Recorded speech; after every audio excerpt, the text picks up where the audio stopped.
So this is an update video on the Camaro and a little bit of a backstory too. So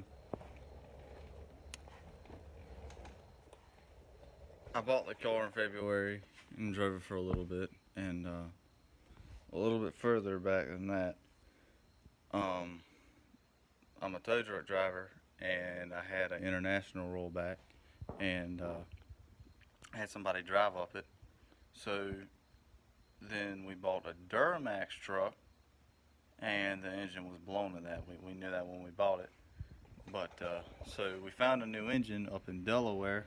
I live in North Carolina, and ended up driving 5 hours to go get it. And the drive shaft in my truck broke after we got the engine on the way home. So I got stranded in Delaware for a little bit. Had some nice folks up there loan me some tools so I could take the drive shaft out, and ended up limping the truck about halfway home. My dad met me with a trailer, and we brought the truck home. This is the new engine. Hasn't been installed yet, obviously. And there's my truck. I was doing a little bit of maintenance on it tonight. Anyways, so weekend after that, I take the car out for a little trip to Mexico with a 2-valve Mustang and a LS3 Camaro. And about 3 days later, I was taking the car out on a service call at the shop. I work with my family, and so I was going a service call, and about a quarter mile from where I needed to go, the number 6 piston decided to come apart and left a little bit of carnage. And here's what's left over from the top of the rod, and here's what's left at the bottom. So my original thought was, it's an LS1 car. I want an LS1 to go back in it. And then I go looking around and find out it's $3,000 for a stock LS1, and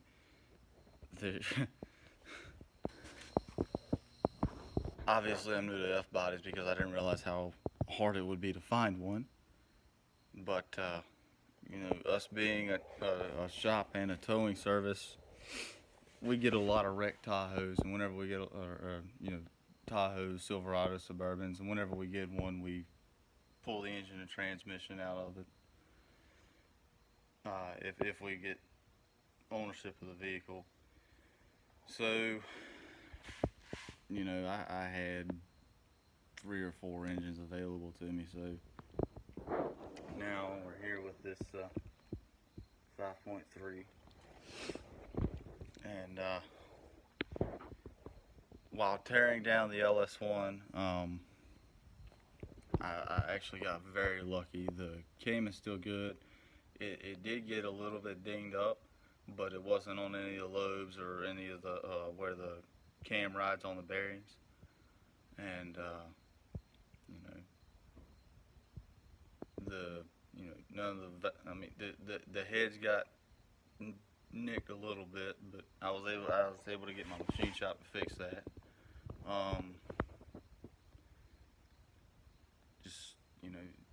I had basically everything that was added onto the car before I got it was saved somehow. So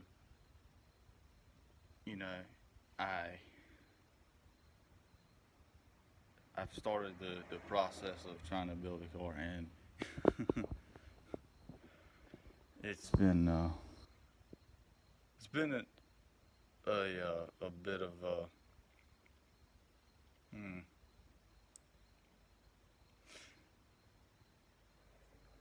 it's been a bit of an eye opener for me. You know, I've always loved F bodies, but I always knew that if something ever was, you know, you go to upgrade the engine, you drop the subframe. I actually didn't realize how easy it was. I never really had to do any serious work on one of these cars. And you know, when you start on something big like that, it seems like a bit of an undertaking, but it really wasn't that bad. Um, so right now where I'm at, you know, I've got the block stripped down. Um, I was actually fortunate enough. A guy that just started working for us used to build cars in Houston, and so he's been really helpful with me. And the crank out of the 5.3 actually is in a bit of rough shape. You know, it wasn't very the engine wasn't very well taken care of. It wasn't bad enough I couldn't use it, but I may still be able to use that crank if it's not if the one I have isn't any good. But this one came out of a 6.0, and once I get it cleaned up, I'm gonna try to use that because it seems like it's everything. You know, the journals and all that are smooth on there, at least in better shape than the one that came out of this block.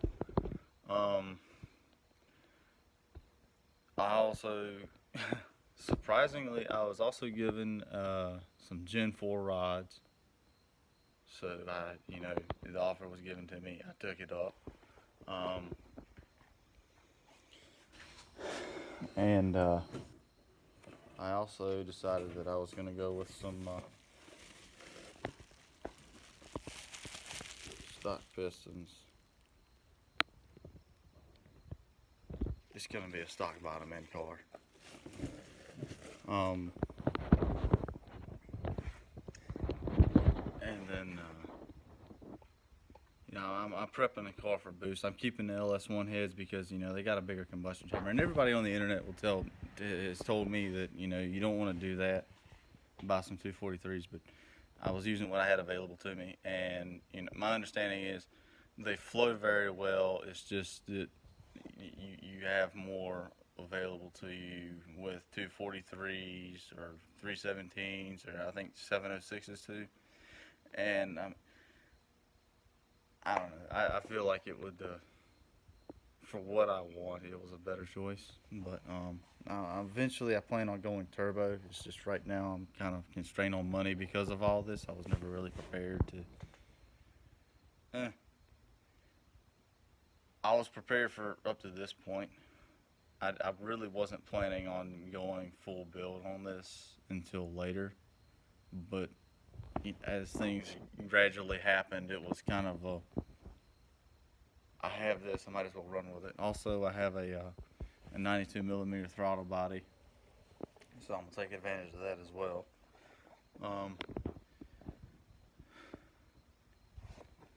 You know, right now it looks like somebody took a LS/F body parts cannon and just shot it, but you know, I believe it or not, I actually know where everything goes back, so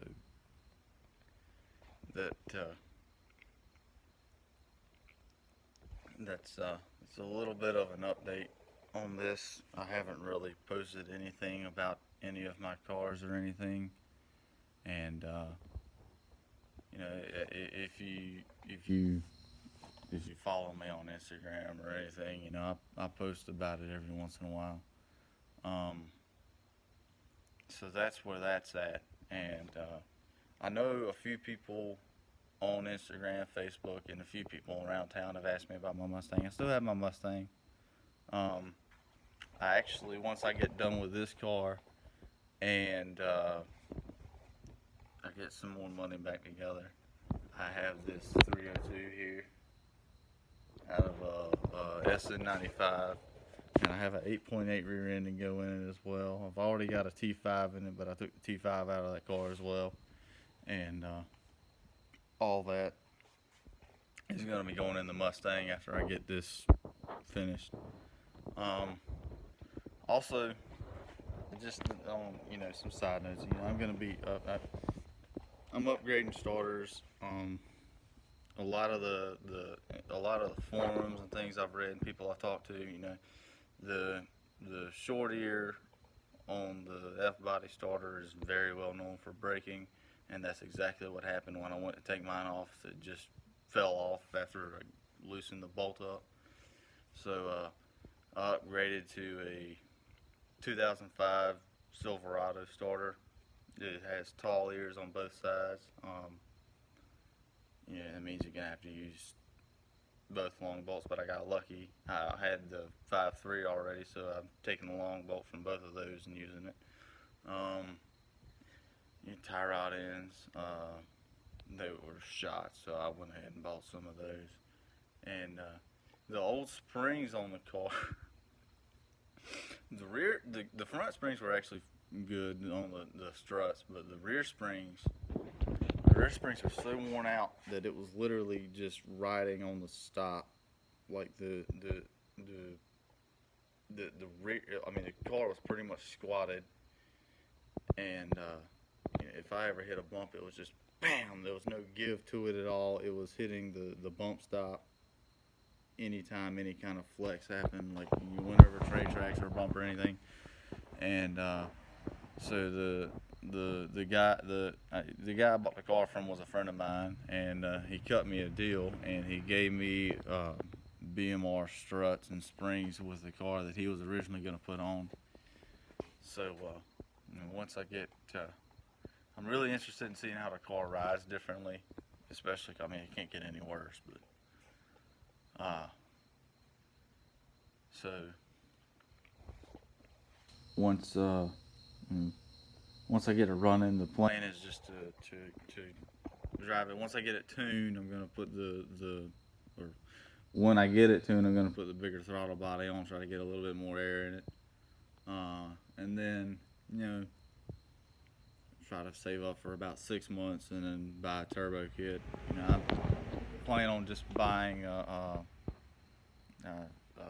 75, 76, and then building my own kit. I kind of want to do a rear mount setup because I already have Texas speed headers and Y pipe, so I'd kind of like to keep that. And then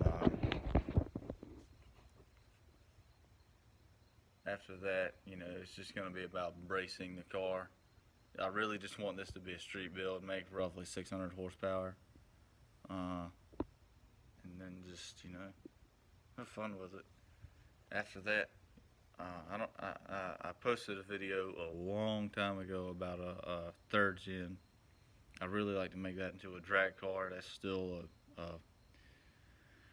a back burner idea. I have no idea when it's gonna come to light though. I got a lot of things going on in my life right now, but that's that. See where it goes from here.